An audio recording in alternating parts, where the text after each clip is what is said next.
Welcome back to SportsLine. I'm Steve Wrigley, sitting in for Steve Lehman and John Burton. The guys getting a well-deserved couple days off here at the Big Nickel. They've been out there covering that training camp, sweating through those practices.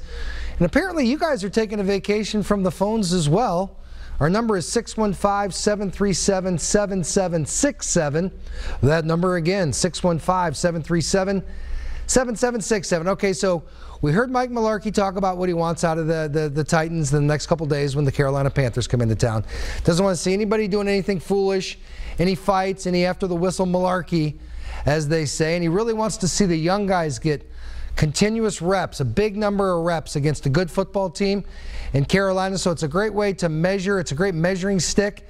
The 2 days of practice will really be a good way for the coaches to judge where guys are at, and then they will play the preseason game, the first home preseason game of the season against the Carolina Panthers just over the Cumberland River here from downtown on Saturday. One of the problems against the New York Jets, there were a lot of problems as far as the stats go and the numbers, but it was really hard to read preseason football because the starters only usually play, you know, 1 or 2 series.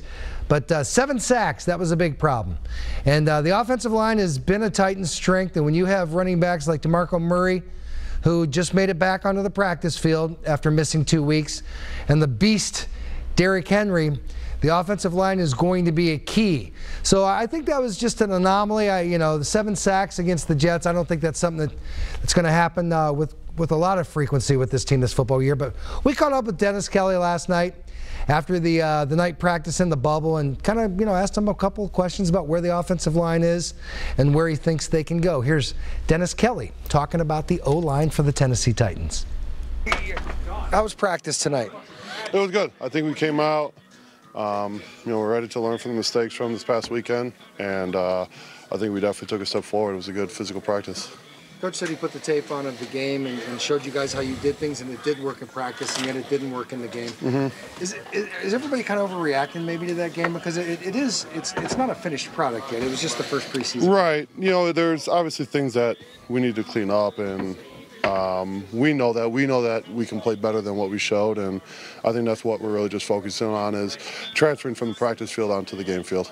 And then the offensive line struggled out there, but you got confidence in the guys that it is just early, and that it's such a complicated position to play on the line, and it takes communication, and that will all come.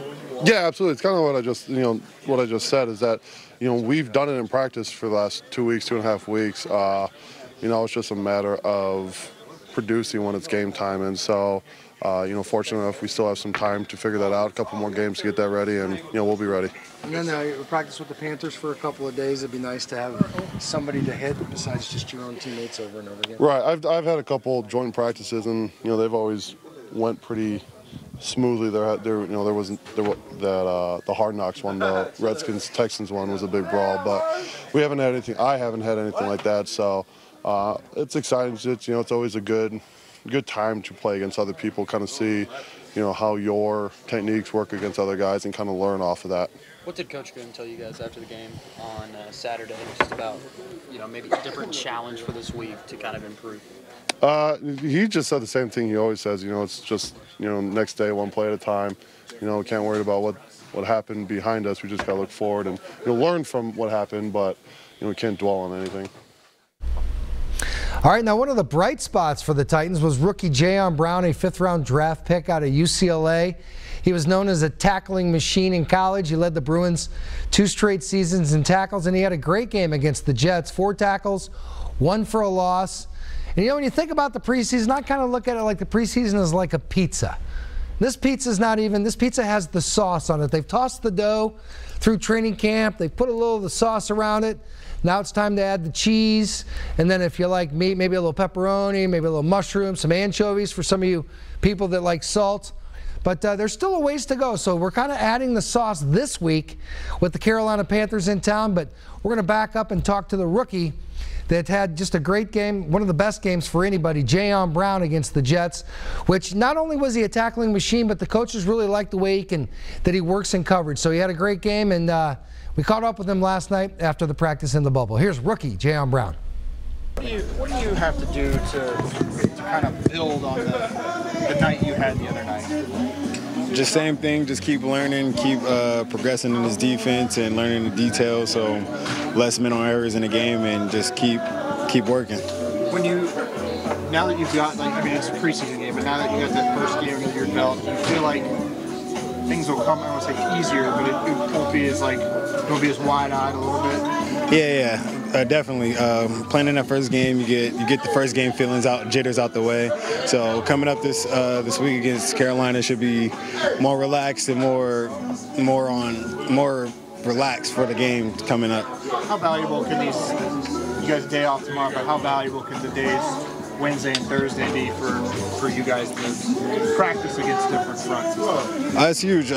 Practicing in front of a group of people that we haven't practiced with before, bringing great intensity, should be a good practice. Bro, what's up? Put my shoulder pads and my helmet in my locker, bro.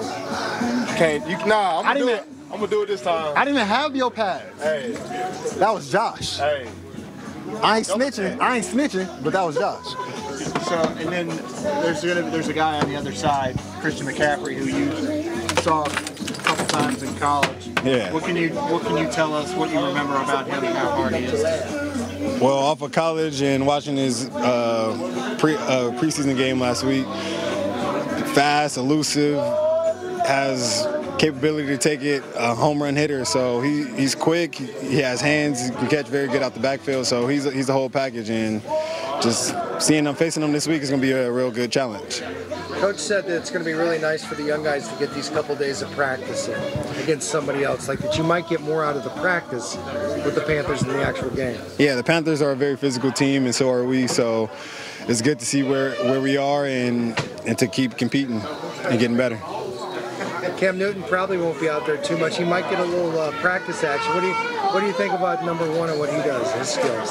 Well, I only seen him on TV, but he looks like a really good quarterback, and he has a great O-line in front of him and two good backs and great receivers. So we're just going to have to battle it out during this week of practice and for the game, and it should be really good. I feel like the team responded to Mike's message today. Yeah, this practice was a very good practice, and just got to keep building from here and keep getting better. Jayon Brown, the defensive star of the opening preseason loss to the New York Jets, and a little moment there was remember the little people, Jayon, because you're still one of them. It's kind of cool the way the vets keep the rookies in line there, and they still have fun. It's hazing. They don't haze much more in the NFL, but they do still have a lot of fun with making guys carry the pads and the helmets. We're going to take a break right now. The number is 615-737-7767, so get that one loaded up, because I'd like to punch a couple of calls in here and talk to a couple of football fans about, whether it's the Titans, the Vols, or anybody. But we're going to take a break right now on SportsLine. I'm Steve Wrigley. See you on the other side.